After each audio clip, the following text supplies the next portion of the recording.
Evil does not equal strength. Sometimes less strength makes it even more.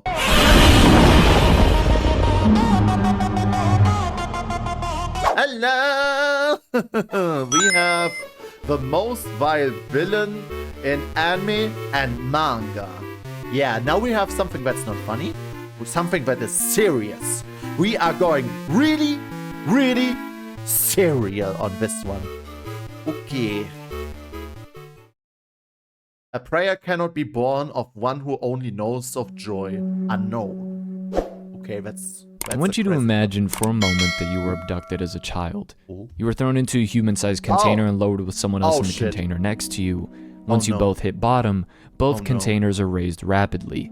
You see the person next to you take on a different appearance, but you, on the other hand, decompose painfully. You scream, it hurts over and over as your flesh melts on your bones, and you become a puddle of skin and organs, writhing in pain, but still alive. Now imagine if I told you that doesn't even come close to capturing the full image of the person responsible for this. There are a few candidates worthy of the title of most vile villain in anime and manga. Shout out to Mullet Man for giving the blessing for the video, but those candidates would be Shiro from Blade of the Immortal, Kakihara from Ichi the Killer, Seiko from Blood on the Tracks, and of course Griffith from Berserk. I want to delve into this idea of vile, however, since it's an interesting thought on why we see characters like these as the most vile, instead of ones that from a number standpoint have done a lot more damage in their respective worlds. True. For example, someone like Frieza from It's true, the kind of villain that you have does not always depend on how much damage you do. I mean, true, Frieza can kill entire planets, probably entire solar system in his golden form, but the most violent vile villains are not always the strongest one. The most vile have more creative freedom or know how to get personal with someone. I do agree with that statement. And so it's sometimes interesting to see a little bit of thought experiment in that kind of any other mass-murdering maniac. Why do we see certain villains in a far more negative light than others, despite the damage they do being relatively less? A book I read called The Anatomy of Evil, written by Michael H. Stone, gives an interesting point on what causes us to have a visceral reaction to certain things. Very early on in the book, he gives an example of a case where a man under the influence of drugs shot 3 people. 2 lived and 1 died. But one of the survivors had been blinded in both eyes and had just gotten married last week. The jury showed a strong reaction to what happened to the blinded man, even more than the man who had actually been killed. Why is that? In the previous paragraph, the book says, quote, "Ironically, certain crimes amounting to less murder will be experienced as more clearly evil than murder itself, because of the suffering involved, coupled with our very human tendency to identify with the victim and to imagine how the crime would have affected us had we been the victim." 18+ for now. I think this portion is very telling of how we perceive stories told to us, like if we were a jury judging these characters. Hence why characters that from a pure numbers view are more evil, we don't really throw them up there when talking about vile. I seriously doubt any of us cringed physically when Planet Vegeta was being It depends on the kind of evil. You can make the most damage, but vile is sometimes on a whole different platter. Like, sometimes a very, very powerful villain, like that can destroy so many things, seems sometimes much less vile and evil because he's just doing senseless destruction. It is not personal. It's not even vile. The most crazy, or rather the craziest kind of vile can come from the lowest tier of people sometimes. And it's sometimes even crazy to see. Like, imagine if you're have watched Records of Ragnarok. There was this character named Jack the Ripper. And yes, I'm going there. This guy was absolute evil. And he wasn't some guy that was able to shatter mountains, destroy whole planets. No, he knew what he was doing. He had less tools to do so much destruction. And he was far more evil than anything that you have ever seen there.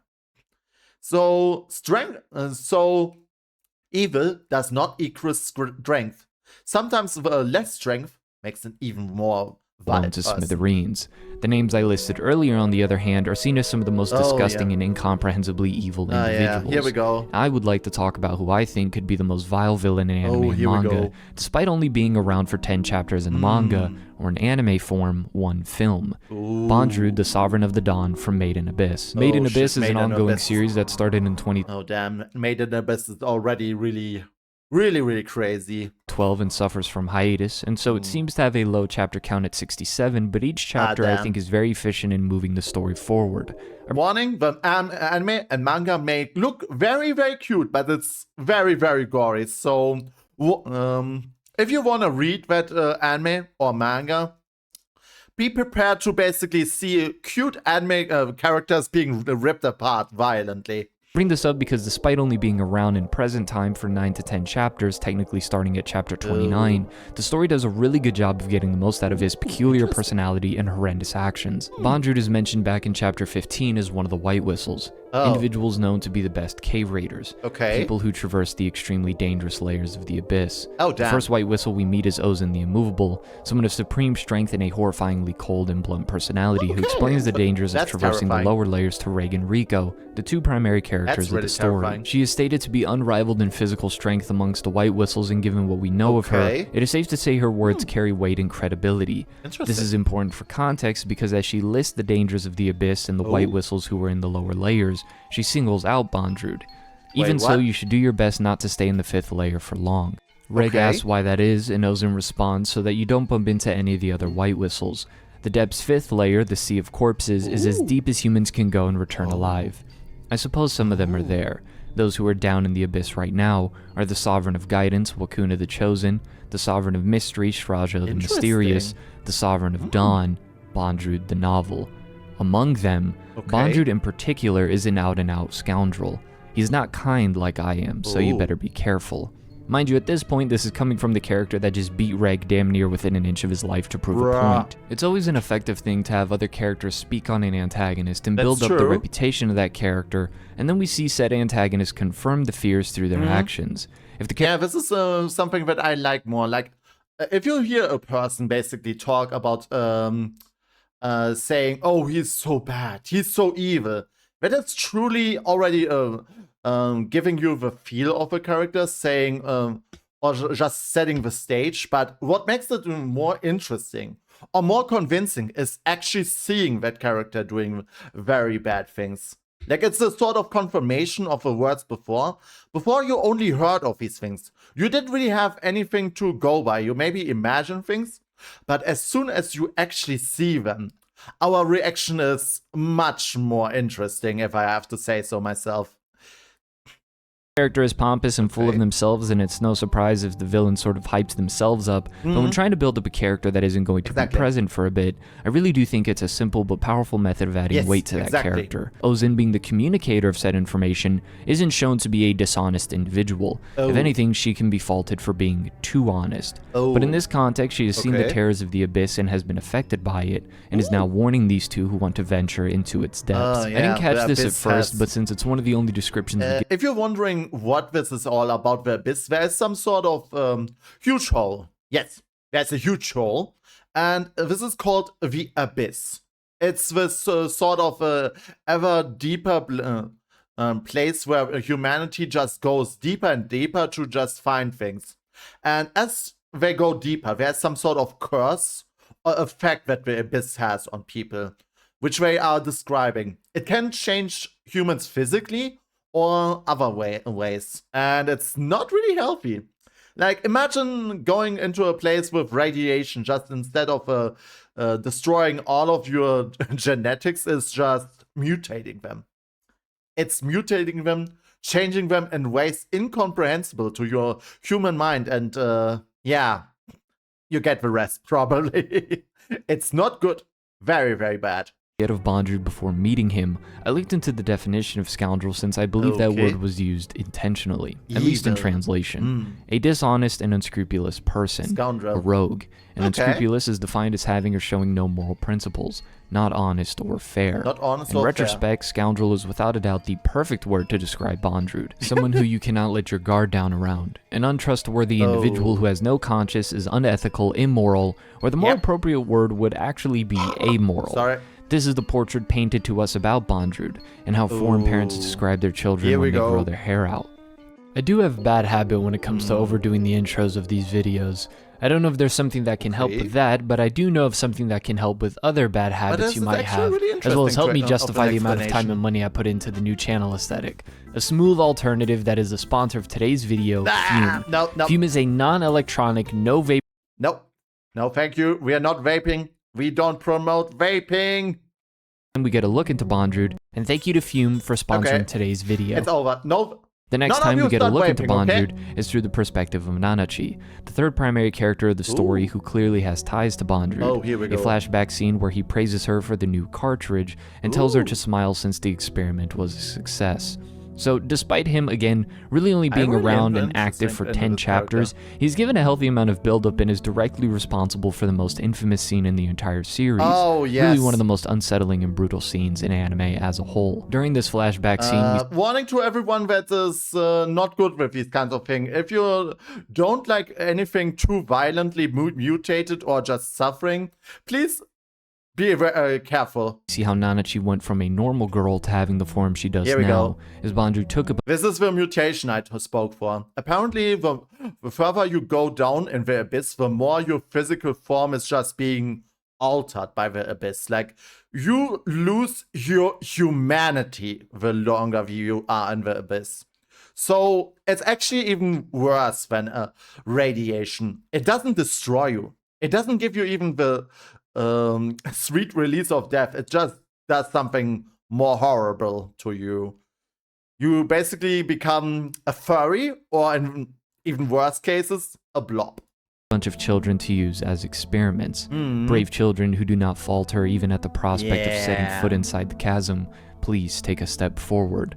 From there, we see what his base of operations looks like, and how Nanachi and Midi, another girl that was taken in by Bondrewd, become close friends. Midi is taken to be experimented on, and this is where we overhear a conversation between Bondrewd and one of his assistants, since Nanachi is trying to follow where Midi was taken. He is reprimanded for bringing children who will never be able to return, and that from a humanitarian perspective, this is just wrong.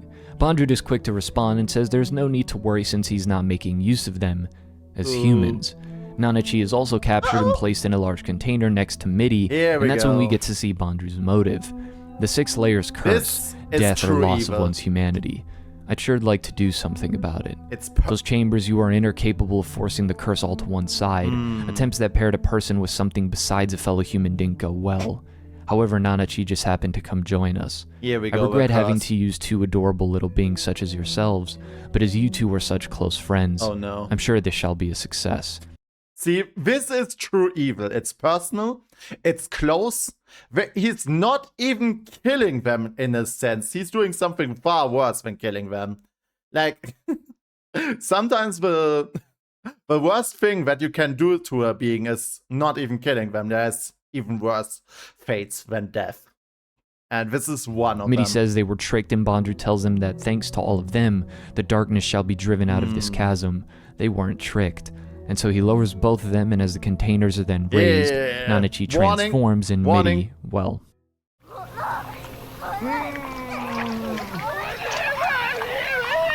I gave you a warning! Yep, this is what happens when you're not able to take the curse of the abyss. You turn into a blob. So, yeah. Made in Abyss is a series with some of the best world building ever, mixed in with a disturbing presentation. It's like I would like to recommend this to the homies, but that ain't happening. And that ain't even getting into the stupid ass bonus pages the author puts in the manga, but that's nor here nor there. Midi isn't even given the liberty of death, but instead is near impossible to kill and is now forced to live and suffer as this thing crawling around on the ground. With Nanachi now... Fate worse than death? Welcome to being a blob! She not only lost her humanity, but she lost all of her bones as well. Like, oh my god, does she even have bones in this? Like, it feels like she's a slime. Hoping Reg can put an end to her suffering. And in a heartbreaking scene when Mitty is finally put out of her misery, we see Bondrewd see Mitty's life signal turn off and congratulates as well as thanks Nanachi for getting it done. For a brief moment, we get a glimpse of the other aspect of Bondrewd that makes him terrifying beyond just seeming to be 10 steps ahead and morally reprehensible for science. I hate this guy so much. At this point in the story, Bondrewd does seem to fall under the typical mad scientist. As soon as I saw the scene where he just basically did this, these horrible things to these little girls, I felt so much anger at this guy. Like, I wanted to murder someone after watching this. Like, this is personal evil that is far worse than anything that you normally see in most anime shows. This is personal. This is absolutely insane, and he doesn't even feel guilty about it. He's like, oh, you're doing a great service for humanity. Thank you very much for suffering the rest of your life. This is crazy. This is pure evil. This is true evil. If willing to do wrong for the greater good and the progress of humanity or himself, with no care for his subjects, but that would be a huge miss on what Bondrewd is as a whole and what makes him uniquely twisted. He's absolutely insane. When the trio finally make it to the 5th layer, they encounter one of Bondrewd's umbral hands, a member of his cave raiding squad who tells them that the Sovereign of Dawn is awaiting their arrival. Okay. Upon arriving at the Edo front, Bondrewd's base for operations, they are greeted by a girl asking if they are Papa's guests. Nanachi warns Reg and Rico, however, to be very careful with what they say, to choose their words carefully and to provoke the others into talking, because information is power. Yeah, information a very is always appropriate power. saying given the situation, but also an apt description of Bondrewd. The conversation between the girl and the crew is interrupted when he finally enters the scene and presents himself alongside his umbral hands, Bondrewd in the flesh. He once again congratulates Nanachi for putting Mitty out of her misery. And when I first read this in the manga, I read it with a sarcastic tone, sort of instigating, but the film really adds clarity to Bondrewd's personality. Yeah, it is not... This guy actually believes his own bullshit. He really thinks that what they did was the right thing. There's no sarcastic undertone. There's no joke in it. There's no malice. This guy actually believes the shit that he does. This is a guy that does not even know the word of morals. He does not know what anything. Basically just, oh, this is all for the greater good. Now die, please. Especially his sincerity. Oddly enough, as shit will start hitting the fan a lot, Bondrewd doesn't show sadness, doesn't seem to show any anger or resentment, or even display the sadistic pleasure one would associate with this type of mad scientist character.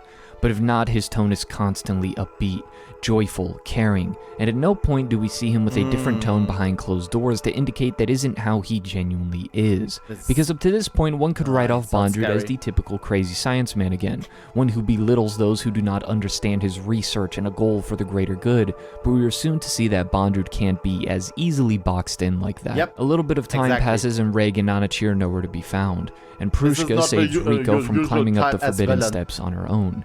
Rico asks Prushka what kind of person Bondrewd is in her eyes. Prushka responds with, "My papa's the best. He's always thinking of me."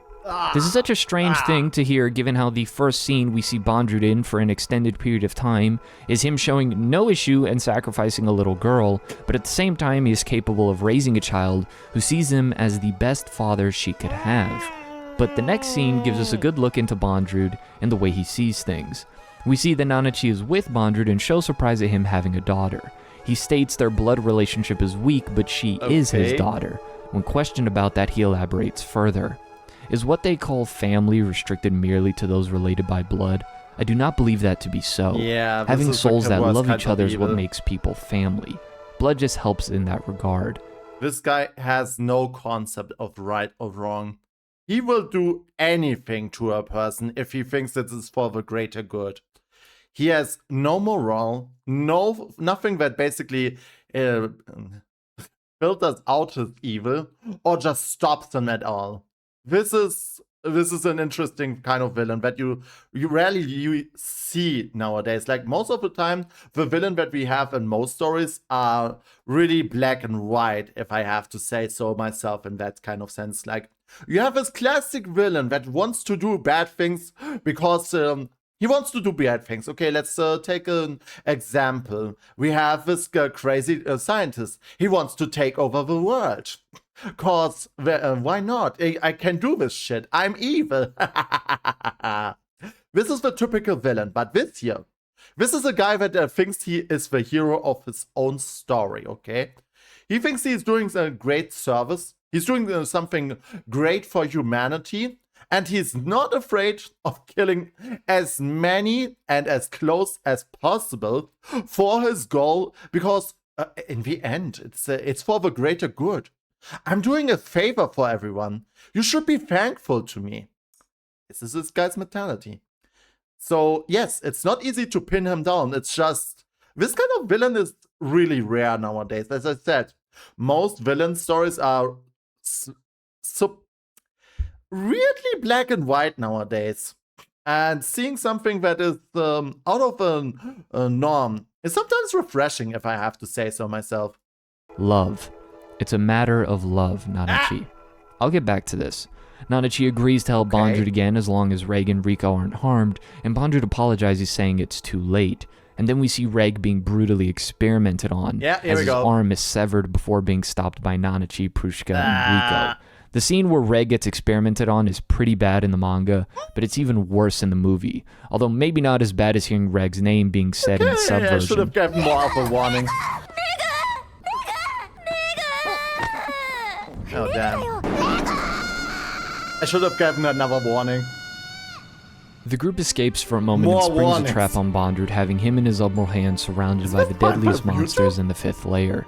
But then we get another description of Bondrewd when Reg asks how powerful he is. Here we go. He is described as a monster. He was able to make an insane amount of progress, securing a base in the depths and getting rid of monsters that were fatal to explorers. But on the flip side, he used methods that were unheard of and without consulting others. And in a specific example, when plants and animals obstruct the way to securing a route, he burns them, without any regard for who or what might be in the area. The surrounding environment gets annihilated. Further, Bondrewd is described as a wanted criminal overseas, and that this person has encountered raiders touched by madness, but even Bondrewd is different from that. It was as if some strange, mysterious entity had donned a mask and was masquerading as a human. If there are indeed monsters in the netherworld. TBF, that is just the language. I lived with some Chinese guys for a while. Really? Okay. Okay, wow.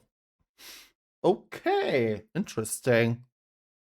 Damn, I did know that Made in Abyss is basically absolutely crazy with the lore. Like, the scenes that you see on YouTube or just TikTok or generally online are really pretty fucked up. I mean, I've already said there's a sort of a video game for this whole thing as well. And oh my god, they had an extended video on YouTube, all death scenes. I was like, huh? Are you okay? Who's making a video about everything where you can basically die in this? I just clicked it out of curiosity, and oh boy, the things that I have seen. The things that I have seen in this one, oh my god, I was like, YouTube, are you okay?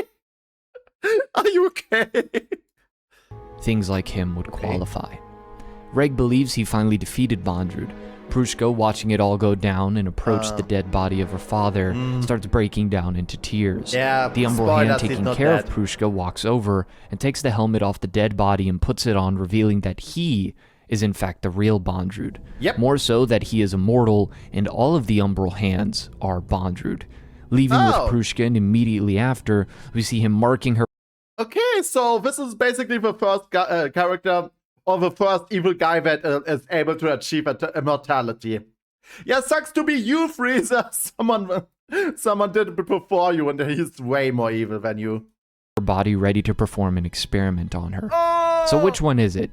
Because everyone that knows of Bondrewd describes him in the worst of ways. Meanwhile, Prushka describes him as a caring, loving father. Yeah. One of these clearly seems to contradict the other, but the thing is they are both true. Yep, at least in Bondrewd's mind. To him, the inhumane experiment and practices aren't done with any ill will or malicious intent. He sees suffering as a necessary part of the process. Here we go. What matters is progress.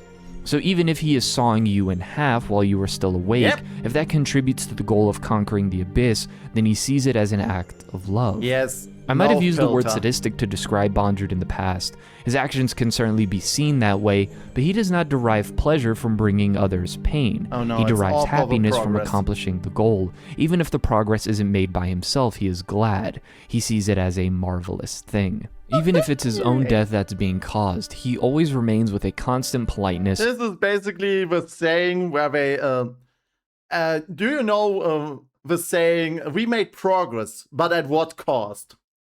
He threw just the other half away and was like, we made progress, let's go! Shit. Holy fuck, oh my god. Like, those kinds of written villain are really rare, as I said. Like, this is a rare type of villain that I haven't seen in a long, long time on television or anything.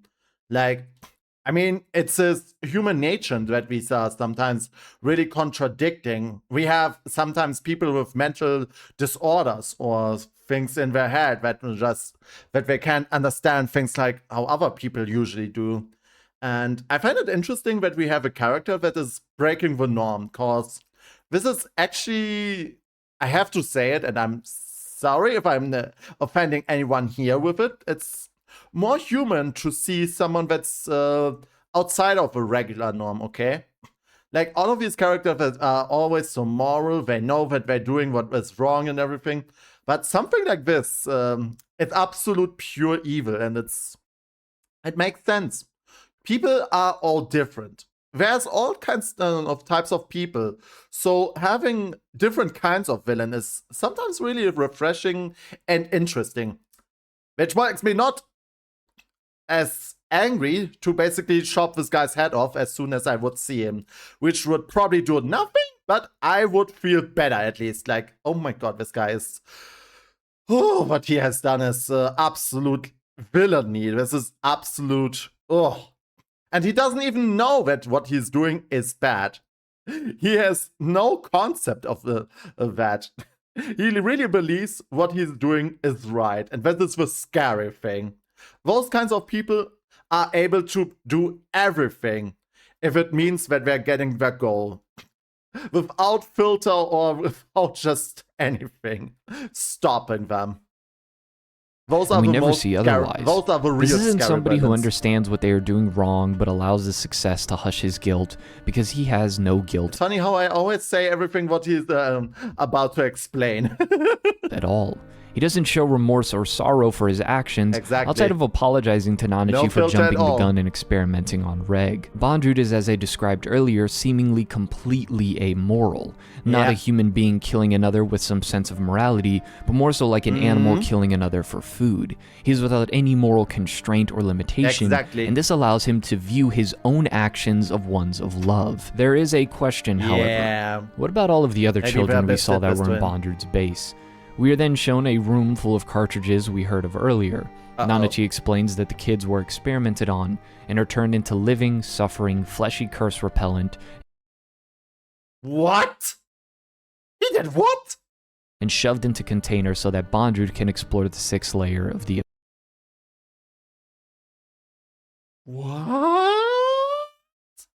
abyss. A fight between Bondrewd and Reg breaks out again, and a huge explosion causes them to descend into the lower layer. We see a bunch of hollows crawling around, and Bondrewd begins naming them. Shako, Itan, Sumiko, Puel. They all have names, you see, as the hollows crawl onto Bondrewd. This is what's left of the children who were experimented on like Mitty. When one of the cartridges runs out and the fight continues, he says, My, Resima is finished. She was one of my kind-hearted masterpieces. She dreamed of becoming a princess, you know. Isn't that cute? So not only does he remember each of his victims by name. See, this is what I said when I said true villainy is personal. This is so personal. He remembers all of them. He knew their dreams and hopes. He knew everything, and he was like, ah, how sweet. She wanted to be a princess. Now she's dead. Oh well, whatever. You probably want to punch this guy in the dick right now, right? Too bad. He doesn't need it. Name, but also their hopes and dreams, further showing that he believes all that he is doing has been out of care.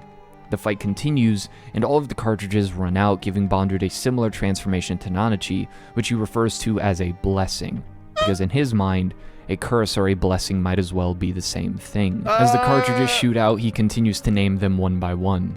Takiri, Terethia, Nopero. And the final cartridge shoots out, and Mania, Prushka's pet, runs out and licks the liquid spilling from the cartridge. Ah, it was truly a marvelous adventure. Was it not, Prushka? To really drive the heartbreak of this moment further, we're given an extensive flashback into Bondrewd taking care of and raising Prushka, helping recover her mind from the harm of the abyss, giving her a name, and giving her mania, and doing all he can to make sure she is okay and happy. In the flashback, he seems like an outstanding father, to the point that when she believes he was killed, she mourns for him, and even in her current state as fleshy fuel, she wishes to overcome anything together, only wishing to go on adventures together one day. This is what really makes Bondrewd a unique type of evil, because oftentimes we hear that villains believe what they are doing is the right thing. That is exactly. It's not as crazy as this one. And always the case, but often for the morally gray antagonist, it is so. Him using himself to further advance is an act of self-love. Him using someone else in the way he seems fit is an individual act of love regardless of the greater good. He is the so-called sovereign of the dawn, and so he has control over everything in his sight, and so he has no need to be held down by morality. As long as progress is being made, that's all that matters. Hell, even once he is defeated, he shows no qualms about it and simply states that now his aspiration is to see Reg, Rico, and Nanachi succeed.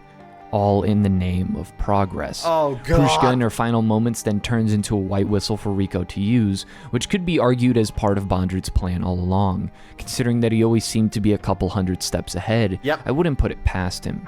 Still, one thing is to see your test subjects as nothing, and another is to derive a sick, twisted pleasure from their suffering, but it is an entirely different kind of twisted to see each of them as your beloved children, and that the one that you personally raised as your closest child, and yet you can still mutilate them and have them either live forever as a hollow, or live as fleshy fuel until they expire. It's incomprehensibly evil how someone could be capable of this. Now, is he worse than Griffith like I put in the thumbnail? It's debatable, but you clicked on the video and watched, so once again, all in the name of progress. I don't know how to process someone who at some right point might have had some sense of morality, although we're never really told that, but was lost throughout the transferring of his soul from one body to another. But how could someone have such a detached view of the horrors he commits on others and love, be it someone he just met or his own daughter? Well, as Bondrewd says, a prayer cannot be born from one who only knows of joy. Okay, that explains that. And once again, thank you to Fume for sponsoring today's video. Okay, I did know that this was going really crazy with this one, but oh my god, I did not expect this one. I have never watched Made in the Abyss completely. I always wanted to watch the anime, but I kind of put it off, honestly. I was like, I'm gonna watch it later. I always forgot, okay? I think I have to still do that one day. It's just, oh my god, watching small kids getting mutilated, I don't know if I'm actually ready for this one.